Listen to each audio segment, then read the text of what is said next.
Hello everyone! Welcome back to my channel, Everin Sanggomez, 4 Seasons Vlog. Nandito tayo ngayon ulit sa Aunohara Camping Site. Barbecue time na naman tayo dito sa ilog mga idol. Ang lamig-lamig pa po ng tubig mga idol.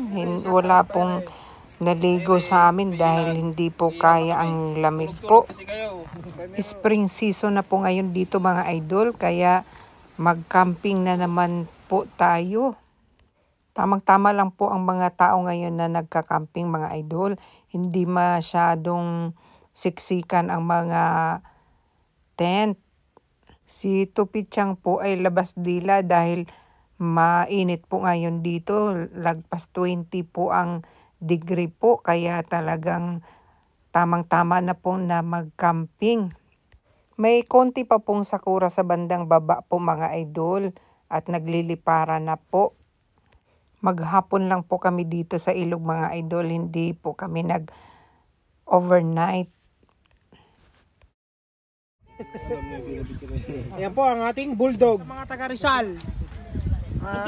Artista na ako kahit konti. O si Jun, shout out kay Jun.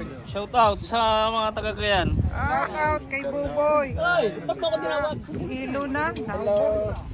Hindi po gaanong mahabang ating video mga idol, at kung may darating kasi hindi ako nakakakuha ng video at nag-aasikaso po sa dumadating.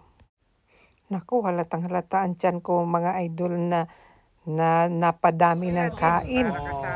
Patay. Booking tayo nito mga idol. Excited po ang mga bisitang mga Hapon mga idol sa aking barbecue. Masarap daw. Shout out po sa lahat ng mga nanonood. Lalong-lalo na kay Ron Away at sa Team Ron Away. Thanks for watching. God bless.